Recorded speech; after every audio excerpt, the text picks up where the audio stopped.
الله العلي العظيم. وقال النبي صلى الله عليه وسلم: من صام رمضان إيمانا واحتسابا غفر له ما تقدم من ذنبه ومن قام رمضان إيمانا واحتسابا غفر له ما تقدم من ذنبه أو كما قال عليه الصلاة والسلام. حضرات سامعین کرام، آج جمعہ کا دن ہے اور 10 روزے مکمل ہو گئے. 11واں روزہ شروع ہے. بڑی تیزی کے ساتھ رحمت کا عشرہ گزر گیا. مہینہ 3 عشرہ کا ہوتا ہے. پہلا عشرہ رحمت کا ہوتا ہے، دوسرا عشرہ مغفرت کا، اور تیسرا عشرہ جہنم سے نجات پانے کا عشرہ ہوتا ہے. بڑی تیزی کے ساتھ رحمت والا عشرہ گزر گیا اور نہ جانے ہم میں سے کتنے لوگوں نے اس کی کما حقہ قدر کی ہے. وہ ہم ہی جانتے ہیں، ہم سب جانتے ہیں، بیٹھے ہوئے ہیں. اللہ تعالیٰ نے ہمیں یہ مقدس مہینہ دیا تھا اور یہ عمر دیا تھا، عمر عزیز. یہ عمر جو ہے بڑی عزیز چیز ہے، بڑی قابل قدر چیز ہے، بہت قیمتی چیز ہے. یہ صحت بڑی قیمتی چیز ہے. انسان اللہ تعالیٰ کی تخلیق میں، اللہ کی مخلوقات میں سب سے زیادہ شاہکار انسان ہے. اللہ تعالیٰ نے آسمان بھی بنایا ہے، زمین بھی بنایا، ستارے بھی بنائے، چاند بھی بنایا، درخت بھی بنائے، ہوائیں بھی پیدا کی، سمندر بھی پیدا کیا، پہاڑ اور جنگلات بھی اللہ تعالیٰ نے پیدا کیا ہے. یہ سب اللہ کی مخلوقات ہیں اور اللہ نے ہم کو بھی پیدا کیا ہے. ہم بھی اللہ کی مخلوق ہیں، لیکن جس قدر قیمتی اللہ نے ہمیں بنایا ہے دنیا کی اور کسی چیز کو نہیں بنایا. اللہ نے تمام مخلوق میں ہمیں اشرف قرار دیا. ہمارا نام اشرف المخلوقات رکھا. یعنی تمام مخلوقات میں، چاہے وہ آسمان ہو، چاہے وہ زمین ہو، چاہے وہ سمندر ہو، چاہے وہ پہاڑ ہو، چاہے وہ جنگل ہو، چاہے وہ ہوا ہو، بارش ہو، جو بھی اللہ کی مخلوق ہے ان تمام مخلوق میں اللہ نے ہمیں یہ امتیاز بخشا کہ ہمیں اشرف بنایا، مشرف بنایا اور عزت والا بنایا، شرف والا بنایا. ہمیں اس لیے بنایا کہ ہم اللہ کے مقام کو پہچانیں، اللہ کی معرفت کو حاصل کریں. دنیا میں جتنی بھی مخلوقات ہیں معرفت ان کو حاصل نہیں ہے، معرفت انسانوں کو حاصل ہے. ہم انسان اللہ کو پہچانتے ہیں. اللہ نے ہمیں پیدا کیا. عقل اور شعور اللہ تعالیٰ نے جس مخلوق کو دیا ہے وہ ہم ہیں، انسان ہیں. باقی کسی بھی مخلوق کے اندر دنیا میں اللہ نے عقل و شعور نہیں بخشی. ہواؤں میں عقل و شعور نہیں، فضاؤں میں عقل و شعور نہیں، آسمان میں نہیں، زمین میں نہیں، جنگلات میں نہیں، پہاڑوں میں نہیں. لیکن ہمیں اللہ نے عقل دیا، دماغ دیا، آنکھیں دی، کان دیا اور اللہ نے سوچ دی اور فکر عطا فرمائی کہ ہم اس دنیا میں کن چیزوں کو اختیار کرتے ہیں اور کن چیزوں کو اختیار نہیں کرتے ہیں، کن چیزوں سے بچتے ہیں. کون سی چیز ایسی ہے جو ہمارے لیے مفید ہے اور کون سی چیز ایسی ہے جو ہمارے لیے مضر ہے. کون سی چیز ہے جو ہمیں کرنا چاہیے، کون سا کام ہے جو ہمیں نہیں کرنا چاہیے. اللہ نے عقل دے کر کے ہمیں یہ امتیاز بخشا کہ ہم ان تمام چیزوں میں اچھی چیز کو اور بری چیز کو سمجھ سکیں، پرکھ سکیں. اللہ نے برائی بھی پیدا کیا ہے، اللہ نے نیکی بھی پیدا کیا ہے، اللہ نے حرام چیزوں کو بھی پیدا کیا ہے، اللہ نے حلال چیزوں کو بھی پیدا کیا ہے. ہمیں عقل دیا کہ تم اس عقل سے پہچانو کہ تمہارے لیے کون سی چیز مفید ہے اور کون سی چیز مضر ہے. اے انسانوں، ہم نے جتنی حرام چیزیں تھیں، جتنی چیزیں مضر تھیں صحت کے لیے، ان تمام نقصان پہنچانے والی چیزوں کو ہم نے پہلے حرام کر دیا. اب انسان اگر ان چیزوں کو اختیار کرتا ہے تو اپنے عقل پر ظلم کرتا ہے، اپنے دماغ پہ ظلم کرتا ہے، اپنی صحت پہ ظلم کرتا ہے. اپنی آنکھ پہ ظلم کرتا ہے، اپنے کان پہ ظلم کرتا ہے۔ مثال کے طور پر اللہ نے شراب کو حرام قرار دیا۔ اللہ نے شراب کو حرام اس لیے قرار دیا، اس لیے قرار نہیں دیا اللہ نے حرام کہ یہ مفید ہے صحت کے لیے۔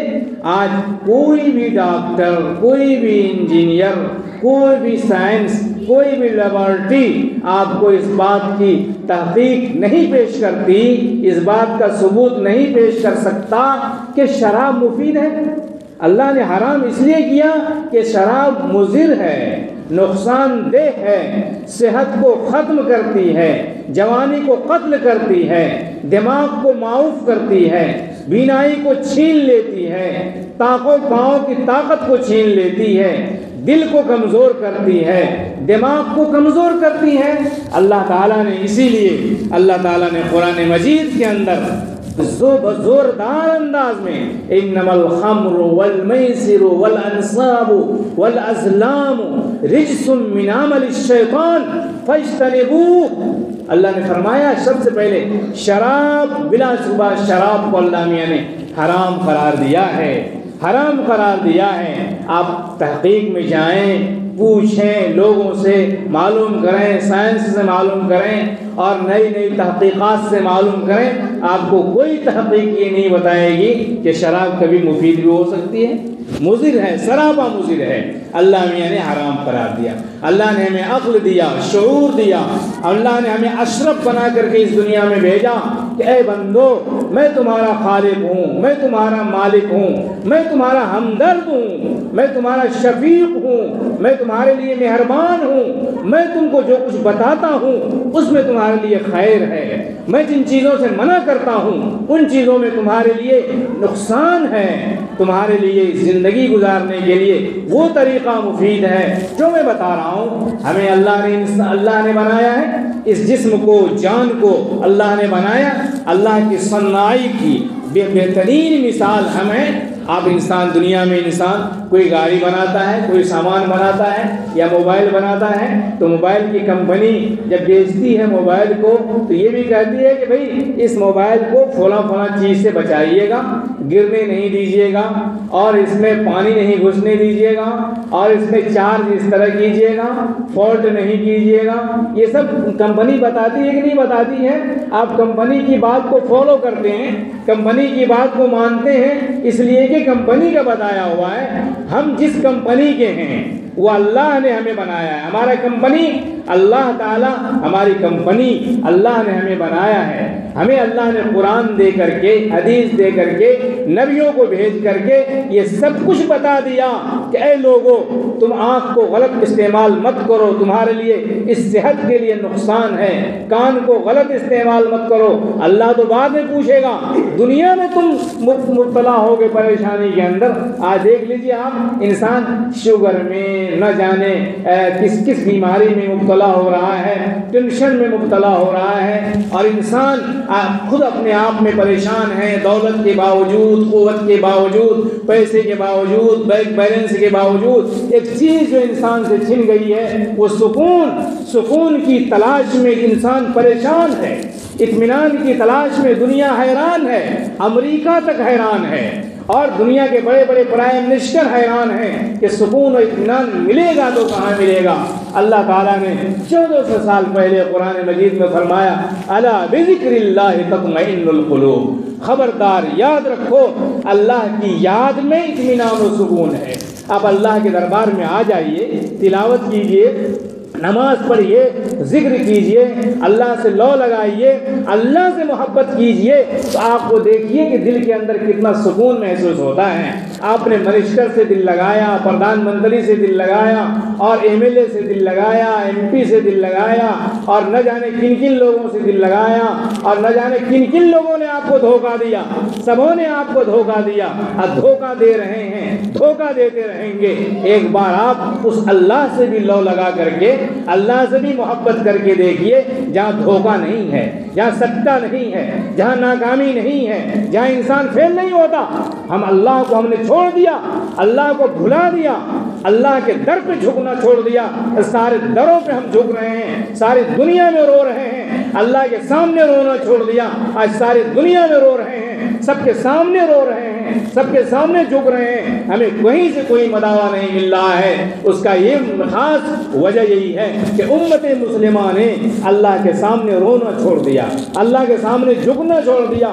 جب تک یہ امت اللہ کے سامنے جھکتی تھی، اللہ کے سامنے روتی تھی، اللہ سے مانگتی تھی، اللہ سارے مسائل کو حل کرتا تھا، حل کیا ہے۔ حضرات صحابہ کرام رضوان اللہ علیہ اجمعین کی مثال ہمارے سامنے ہے، بزرگوں کی مثال، اللہ والوں کی مثال ہمارے سامنے ہے۔ آج بھی اللہ تعالی ہمارے مسائل حل کرنے کے لیے تیار ہے۔ اللہ تعالیٰ یہ اعلان کرتا ہے کوئی ہم سے مانگنے والا کہ ہم اس کو دیں؟ ہے کوئی ہم سے صحت مانگنے والا ہم اس کو صحت دیں؟ ہے کوئی ہم سے روزی مانگنے والا ہم اس کو روزی دیں؟ ہے کوئی برکت مانگنے والا ہم اس کو برکت دیں؟ ہے کوئی سکون اور عافیت کا متلاشی میں اس کو سکون اور عافیت عطا کروں گا؟ اے لوگوں، وہ اس وقت ہے رمضان کا مہینہ، اللہ نے ہمیں اسی لیے دیا ہے کہ ہم کم وقت میں زیادہ نیکی کما سکیں۔ ایک مہینہ، صرف ایک مہینہ، اللہ نے ایک مہینہ اگر ہم ڈٹ کر کے اللہ کے حضور حاضر ہو جاتے ہیں، روزہ اہتمام سے رکھتے ہیں، تراویح اہتمام سے پڑھتے ہیں، کوئی روزہ نہیں توڑتا، کوئی آنکھ کی خیانت نہیں کرتا، کوئی زبان کی خیانت نہیں کرتا، کوئی غلط بول نہیں بولتا، اللہ کے سامنے آ کر کے اللہ کے سامنے سجدہ ریز ہوتا ہے۔ پہلے زمانے میں جب حضور نے یہ فرمایا کہ پچھلی قوموں کی عمریں بہت زیادہ ہوتی تھیں، 800 سال، 900 سال، 1000، 1500 سال وہ لوگ زندہ رہتے تھے، تو صحابہ کرام تو چونکہ نیکی کے متلاشی تھے، انہوں نے کہا یا رسول اللہ صلی اللہ علیہ وسلم تب تو وہ لوگ ہم سے نیکی میں بڑھ جائیں گے، 70 سال، 80 سال، 60 سال کی ہماری عمر ہوگی، اس میں ہم کتنی نیکی کما سکتے ہیں؟ وہ تو 100 سال، 150 سال نہیں، 1000، 1500 سال تک وہ عبادت کریں گے، تو ہم سے تو وہ نیکی میں بڑھ جائیں گے۔ اللہ تعالیٰ نے اسی وقت انا انزلناہ فی لیلۃ القدر نازل فرمایا، لیلۃ القدر نازل فرمایا اور کہا انا انزلناہ فی لیلۃ القدر، لیلۃ القدر خیر من الف شہر۔ اے لوگوں، ہم نے تمہیں لیلۃ القدر عطا فرمایا۔ اللہ فرما رہے ہیں کہ ہم نے قرآن مجید کو لیلۃ القدر میں نازل کیا ہے، انا انزلناہ فی لیلۃ القدر وما ادراک ما لیلۃ القدر۔ تم کو کیا معلوم کہ لیلۃ القدر کیا ہے، کتنا عظیم ہے، کتنی عزت و شرف اور کس قدر شان والا وہ مہینہ ہے، لیلۃ القدر ہے۔ لیلۃ القدر خیر من الف شہر، لیلۃ القدر تو 1000 مہینوں سے بڑھ کر کے ہے۔ 1000 مہینہ آدمی 1000 مہینہ عبادت کرتا رہ جائے، لیکن جس بندے کو ایک شب مل جائے، ایک رات مل جائے، اور اس رات میں اللہ کے سے لو لگا لے، اللہ سے مانگ لے، اللہ سے دل لگا لے، اللہ سے دعا کر لے، تو اللہ تعالیٰ وہ سب کچھ دے گا جو 2000 سال عمر والے انسان کو عطا نہیں کرے گا۔ ہمیں اللہ نے یہ مہینہ دیا ہے کم وقت میں زیادہ نیکی کمانے کا۔ یہ رمضان کا مہینہ اللہ نے ہمیں عطا فرمایا، اور اس میں اللہ تعالیٰ نے نفل کا ثواب فرض کے برابر کر دیا، فرض کا ثواب 70 گنا کے برابر کر دیا کہ آؤ مانگو، لو، کتنا لیتے ہو، کتنا حاصل کرتے ہو، اور تم کس قدر تم نیکیاں کما سکتے ہو۔ تمہارے لیے سیزن کا مہینہ ہے، ہر ایک کے لیے سیزن آتا ہے، کسان کے لیے سیزن آتا ہے، تاجروں کے لیے سیزن آتا ہے، نہ جانے کن کن لوگوں کے لیے سیزن آتا ہے۔ اللہ نے مسلمانوں کے لیے جو سیزن عطا فرمایا، ہمارے لیے رمضان کا مہینہ نیکی کمانے کا سیزن ہے۔ ایک مہینہ اس سیزن کو ہم کامیاب طریقے سے گزار لیں تو دیکھیں گے آپ پورا سال اللہ تعالیٰ اپنے رحم و کرم سے ہمیں نوازے گا، عزت دے گا، مقبولیت دے گا اور قبولیت دے گا، اپنی معرفت عطا کرے گا، اپنی محبت سے نوازے گا، روزی میں برکت دے گا، عمر میں برکت دے گا، صحت و عافیت سے نوازے گا، گھر میں صحت و عافیت دے گا، بیماری کو دور کرے گا۔ یہ سب اللہ تعالیٰ رمضان مبارک میں عطا کرے گا۔ اللہ نے فرمایا یہ وہ مہینہ ہے جس شہر رمضان الذی انزل فیہ القرآن، جس میں قرآن مجید نازل کیا گیا ہے۔ اس لیے میرے بھائیو اور دوستو، آپ پورے اہتمام کے ساتھ، دل جوئی کے ساتھ اس رمضان کے مہینے کو بابرکت بنائیں، تراویح آپ سے نہ چھوٹے، کوئی بھی 5 وقت کی نماز جماعت کے ساتھ آپ پڑھنے کی کوشش کریں گے انشاءاللہ۔ 5 وقت کی نماز جماعت سے پڑھیں، اللہ میاں کو دے کر کے خوشی ہوتی ہے۔ دنیا میں بہت سارے لوگ ہیں، کسی کے پاس چلے جائیے 1 بار 2 بار 3 بار ناراض ہو جائے گا۔ ایک واقعہ مجھے ابھی اچانک یاد آیا، حاتم طائی کا نام سنا ہوگا آپ لوگوں نے۔ حاتم طائی بہت مشہور آدمی گزرا ہے، بہت سخی تھا، جو بھی چاہتا تھا دیتا تھا خوب۔ اگر دروازے پہ بیٹھا ہوا ہے، کوئی آیا لینے والا 1 بار 2 بار 3 بار 10 بار 20 بار بھی اگر آ جاتا تھا تو وہ سب کو رخصت کرتا تھا ہنسی خوشی کے ساتھ اور بہت ہی خندہ پیشانی کے ساتھ خوش ہو کر کے اس کو دیتا تھا۔ ایک بادشاہ گزرا ہے نوش رواں کو جب یہ معلوم ہوا کہ حاتم طائی گزرا ہے، اب وہ بادشاہ نہیں تھا، وہ عام آدمی تھا، ایک مالدار گھرانے کا آدمی تھا۔ اس نے اتنی مقبولیت حاصل کرنی، شہرت حاصل کرنی، میں اتنا بڑا بادشاہ ہوں، پوری دنیا پہ میری حکومت ہے اور میں کیوں نہیں شہرت حاصل کر سکتا ہوں حاتم طائی کی طرف سے۔ چنانچہ اس نے سوچا کہ میں بھی حاتم طائی بنوں۔ حاتم طائی بننے کا شوق پیدا ہوا اس کو۔ وہ بیٹھ گیا دروازے پہ، پیسے کی گڈی لے کر کے، نوٹ کی گڈی لے کر کے اور ہیرے جواہرات جو بھی تھا وہ لے کے بیٹھ گیا۔ اور وہ جو بھی آتا تھا دینا شروع کیا، یہ جو بھی آیا دے رہا۔ ایک مانگنے والا بڑا ہوشیار تھا، اس نے ادھر سے آیا لے کے چلا گیا، پھر پیچھے سے لائن لگ کے آیا، پھر لے کر کے چلا گیا۔ تیسری بار بھی آیا، وہ دیکھ رہا ہے، ارے یہ تو وہی آدمی جو گھوم کے آ رہا۔ 4 بار ہو گیا، 5 بار ہو گیا، 6 بار ہو گیا، جب 10 بار ہو گیا گھومتے تو نوش رواں نے کہا کہ بھائی شرم کرو اللہ کے واسطے، بار بار آ رہے ہو۔ اس نے ایک جملہ کہا کہ میں تو جا رہا ہوں، لیکن یہ بتاتا ہوا جا رہا ہوں کہ حاتم طائی بننا آسان نہیں ہے۔ حاتم طائی بننا آسان نہیں ہے۔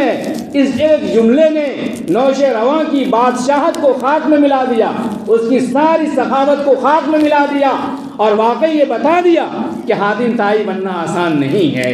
اے میرے دوست یا بزرگوں اور دوستوں، اللہ تعالیٰ جو عطا کرتا ہے، اللہ کی شان عطا جو ہے، کل یوم ہو فی شان فبأی آلاء ربکما تکذبان، روزانہ اس کی ایک شان ہوتی ہے، ایک آن ہوتی ہے، ایک قوت ہوتی ہے۔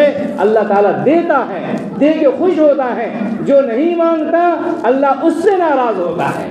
جو نہیں مانگتا، جو لوگ گھر میں بیٹھے رہتے ہیں اللہ کے سامنے ہاتھ نہیں اٹھاتا۔ بادشاہ ہارون رشید بھی ہاتھ اٹھا کے مانگ رہا تھا، ایک آدمی اس سے گیا مانگنے کے لیے، دیکھا کہ ہارون رشید خود ہی کسی سے مانگ رہا ہے، اس سے کیا مانگے ہم؟ اس کو نہیں پتا کہ ہارون رشید کس سے مانگ رہا ہے۔ ہارون رشید بھی اس سے مانگ رہا ہے جو اللہ ہے، خالق ہے۔ ہارون رشید اتنا بڑا بادشاہ تھا کہ جب وہ بادل اٹھتا تھا کسی کونے میں، اور جب وہ بادل جانے لگتا تھا تو بادل سے کہہ دیتا تھا امطری حیث شئتی فسیأتینی خراجک الینا، اے بادل تم جہاں چاہو برسو، جہاں برسو گے وہ میرا ملک ہوگا اور وہاں سے خراج ہمارے پاس آئے گا۔ اتنا بڑا بادشاہ راتوں میں 100 رکعت نفل پڑھتا تھا۔ بھائی اس کو کس چیز کی کمی تھی؟ ایک دفعہ وہ پانی پی رہا تھا ہارون رشید، اس کے دربار میں ایک عالم تھا۔ پہلے کے بادشاہ بھی اپنے دروازے پہ اپنے پاس عالم رکھتا تھا تاکہ اس کو صحیح اور غلط بتائے سمجھائے۔ اس نے ایک دفعہ پانی پینا چاہا تو ضحاک ابن سماک غالباً بڑے عالم تھے، انہوں نے روک لیا گلاس، رکے بادشاہ ایک بات میں پوچھتا ہوں تب پانی پیجیے گا۔ کہا ٹھیک ہے بتاؤ۔ کہا یہ بتائیے گرمی کا زمانہ ہو اور آپ کو پانی نہ ملے تو 1 گلاس پانی کے لیے آپ کیا کر سکتے ہیں؟ انہوں نے کہا کہ 1 گلاس پانی حاصل کرنے کے لیے اگر پانی نہ ملے تو آدھی سلطنت کو میں بیچ کر کے میں آدھا 1 گلاس پانی حاصل کر سکتا ہوں۔ کہا ٹھیک ہے پی لیجئے۔ پی لیا۔ کہا اچھا یہ بتائیے اب یہ پانی اگر نہ نکلے تب کیا کیجیے گا اس کے لیے؟ اب پانی نہ نکلے تو اس کے لیے کیا کیجیے گا؟ کہا کہ باقی آدھی سلطنت کو بھی میں بے خرچ کر کے پانی نکالنے کی کوشش کروں گا۔ کہا کہ بادشاہ صاحب جس حکومت کی قیمت 1 گلاس پانی بھی نہیں ہے اس کے لیے سب کچھ کو قربان کرنا، اللہ کو بھول جانا یہ مناسب نہیں ہے، تو ہم اور آپ کس کھیت کے مولی ہیں؟ میرے بھائیوں دوستوں، اللہ کے سامنے جھکنا سیکھیے، اللہ سے لو لگائیے، اللہ کے سامنے گڑ گڑائیے، تمام درباروں پر گڑ گڑانے سے آپ بچ جائیں گے۔ اللہ خوش ہو گیا، اللہ خوش ہو گیا تو سب کچھ مل جائے گا، اللہ ناراض ہوا تو سب کچھ کے باوجود آپ کا گھر جہنم بن جائے گا، آپ کا سکون چھن جائے گا، چین چھن جائے گا، گھر میں لڑائی ہوگی، بھائیوں میں لڑائی ہوگی، باپ بیٹا میں لڑائی ہوگی، ماں بیٹی میں لڑائی ہوگی۔ یہ جو کرتا ہے ماحول بناتا ہے وہ اللہ بناتا ہے۔ جب بندہ اللہ کا فرما بردار بنتا ہے تو بھائی بھی اس کی بات مانتا ہے، بیوی بھی بات مانتا ہے، بیٹا بھی بات مانتا ہے۔ باپ شرابی، باپ کبابی، باپ لٹیرا، باپ اللہ کو ناراض کرنے والا تو بیٹا بھی اس کا ویسے ہی بنتا ہے، باپ سے بغاوت کرتا ہے، باپ سے لڑتا ہے، بیٹی ماں سے لڑتی ہے۔ اس کا آسان طریقہ یہ ہے اس اللہ کو راضی کر لیا جائے جو اللہ جس کے ہاتھ میں سب کچھ ہے، جو سب کچھ ہے اور سب کچھ بناتا ہے، ساری بگڑی بناتا ہے۔ اللہ تعالی ہمیں رمضان مبارک کے اس مہینے میں ایک مہینہ کم سے کم اللہ تعالیٰ پورے اہتمام کے ساتھ روزہ رکھنے کی توفیق عطا فرمائے۔ اللہ تعالیٰ ہمیں خوب راتوں میں جگنے کی توفیق عطا فرمائے۔ ایک مہینہ جگ جائیے یقین کے ساتھ، اخلاص کے ساتھ، خلوص کے ساتھ، تو اللہ تعالیٰ سال تمام زندگی بھر کے گزرے تمام گناہوں کا اللہ معاف فرما دے گا۔ یہ کتنا سستا سودا ہے۔ من صام رمضان، اللہ کہہ رہے ہیں، حضور کہہ رہے ہیں من صام رمضان، جو صرف رمضان میں روزہ رکھ لے غفر لہ ما تقدم، اس کے سارے پچھلے گناہ اللہ معاف کر دے گا۔ جو رمضان میں کھڑا ہو جائے، تراویح پڑھ لے، تہجد پڑھ لے، جماعت سے نماز پڑھ لے، اللہ میاں اس کے سارے گناہوں کو معاف کر دے گا۔ کون لوگوں یہ سارے گناہ معاف کروانا چاہتے ہیں؟ سب لوگ نہیں چاہتے ہیں؟ ارے ہاتھ اٹھا دیجیے۔ اللہ تعالیٰ ہم سب کے گناہوں کو معاف فرمائے گا۔ اللہ تعالیٰ ہمیں کہنے سننے سے زیادہ